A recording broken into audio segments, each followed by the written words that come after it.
Severigan, and I am the second negative, and I will be conveying the workability and disadvantage arguments. Terminally ill patients should not have the right to physician-assisted suicide due to the fact that if it does become legal, the value of life diminishes.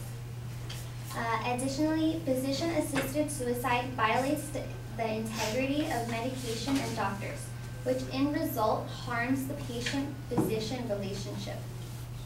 Doctors have the moral responsibility of keeping their patients alive, as reflected by the Hippocratic Oath, where physicians should not help in suicide. In fact, if physician-assisted suicide is permitted, there may be a slippery slope from physician-assisted suicide to murder if it is legalized. It will unfairly target the poor and disabled and create incentives for insurance companies to terminate lives in order to save money. It is a physician's obligation to do no harm, not save more money. The idea of a doctor ending the life of a patient does go against medical ethics, and patients will become fearful of the idea of a physician killing their fellow patients. The value of life will be diminished if the physician-assisted suicide is allowed, and according to Heimberger, to embrace physician-assisted suicide as a way to maintain dignity and control will result in cheapening our lives, and will establish dangerous precedents. If life can't be taken voluntarily on demand, it will soon be taken involuntarily on command. In allowing to die, one is making judgments about treatments. In PAS, one is making judgments about lives. Life is a gift and a trust. We cannot make value judgments about our lives. To do so, it is to play God. As Ramsey Colloquium states, our decisions, whether for or against specific treatment, are to be always in the service of life. We may reject a treatment, we must never reject a life. Medication will be undermined also, and the purpose of medicine, which has always been to restore health when it is possible and enable the patient to cope with disability and death when it is not, will be undermined. Further, if physician-assisted suicide is permitted, the patient-physician relationship will be harmed.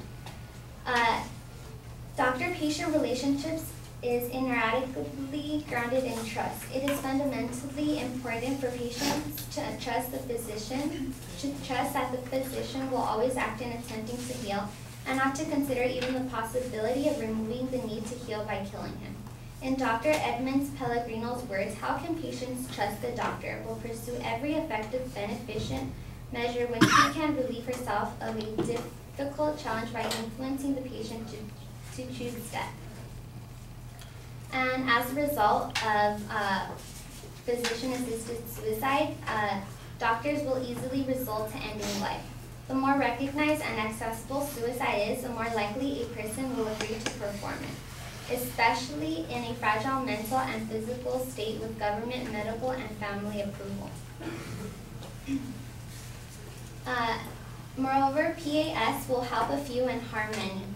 By this, the very small number of people who may benefit from legalizing assisted suicide will tend to be affluent and in possession of good health insurance coverage. At the same time, large number of people, particularly among those less privileged in society, would be at a significant risk of harm.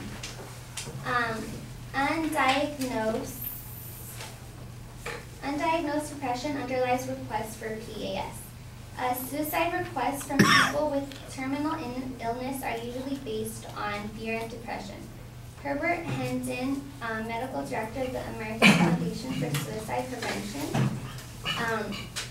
conveyed that assisted suicide is usually made with as much ambivalence as our most suicide attempts.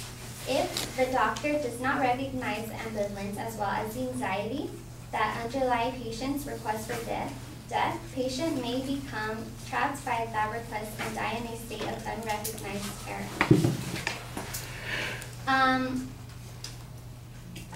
Also, abuses of vulnerable members of society will increase, and we will witness the abrogation of rights of unproductive persons who are thought to represent a burden on society. If health plans begin cutting back on expensive treatments, it would destroy the pharmaceutical market. According to Laura Remsen-Mitchell, legalization of PAS would allow health plans, insurance companies, and public programs like Medicare and Medicaid to prepare compassionate while they cut back or eliminate coverage for health and support services that make a good quality of life for disability and illness. If these health plans begin cutting back on average or expensive new treatments for serious diseases like AIDS or Alzheimer's, it would weaken or destroy the market for such treatments. And without a market large enough to, or at least recover the costs of pharmaceutical companies, these investors who turn scientific research into usable healthcare products aren't likely to spend money necessary to develop these treatments. As a result, we may never see cures for many serious, currently incurable conditions or improvements in quality of life for people with disabilities or health problems. The idea of someone trying to talk people into killing themselves, especially someone in the medical profession, should not be something that this world feels it needs to resort to. Nobody should be able to choose when and how they die. We invest money, time, and effort on preserving life. If physician-assisted suicide is permitted, we would abolish any hope and funding on preserving life.